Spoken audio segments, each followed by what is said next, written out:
kind of looked at recruiting, onboarding. So the next stage we'll really explore is how you really go to market.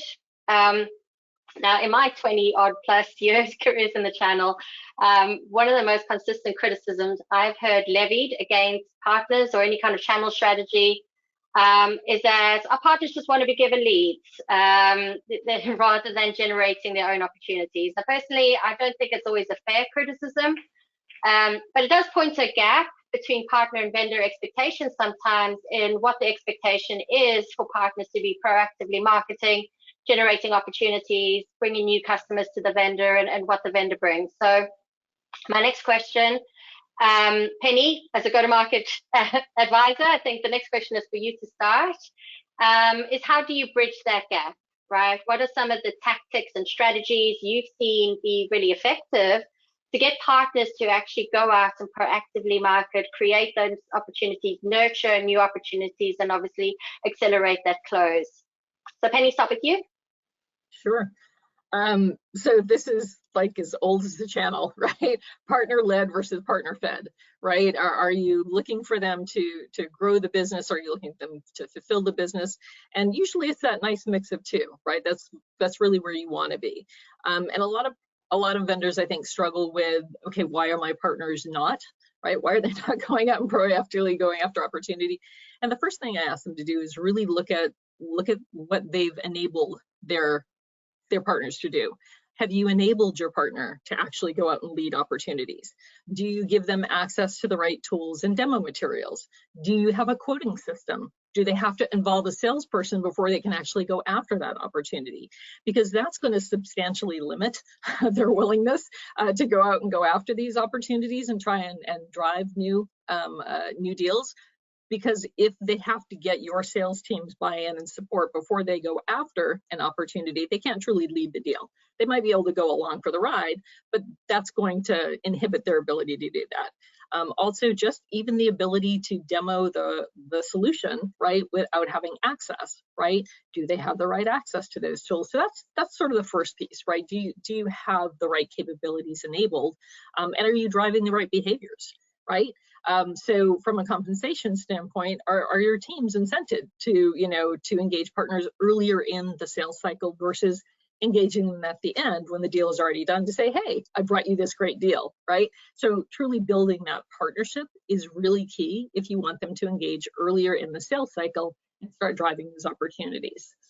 The second thing I would say is from a marketing standpoint, when you want them to market and drive new opportunities, are you thinking about the way in which they go to market to give them the right tools and incentives, right? So it's not a matter of one and done. It doesn't fit all partner types, right? Some are more consultative and selling services in nature. Some have, applications or solutions that they're wrapping around your product.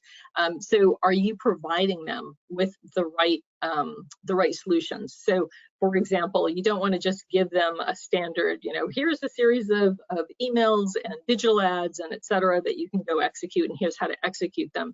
You need to make them customizable so that they can wrap them around the solutions. You have to help them with perhaps digital intelligence in terms of targeting. What are the opportunities in their region?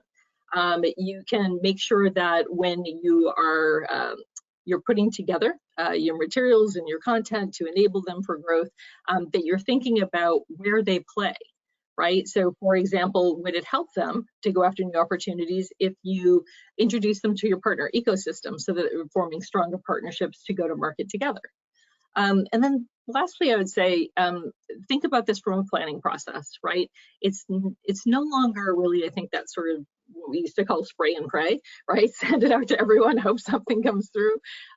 But it's really much more targeted, right? When we see things be successful today, it's vertical solutions, it's business outcomes oriented. So think about it from that perspective, not so much your solution, but what are the business outcomes that you're trying to drive? Because that's how customers are thinking about it. Here's what I need to achieve. So if you really want to see them lead the opportunity, help them with what those partner outcomes look like, how to position, how to wrap your solution around that, and then give them the right content and materials to go after those opportunities. And then I think the last thing I would say is, leads go both ways, right? So building that partnership building that collaboration, making sure that there's a platform for them to collaborate on those leads, to share those leads, to go after those opportunities and do that planning together. That's super key to building the relationship, but also managing those opportunities, accelerating them, and getting visibility to them earlier in the cycle so that the partner truly is empowered and they do feel they can lead on the opportunities, and you'll see much more partner-led growth as opposed to just someone.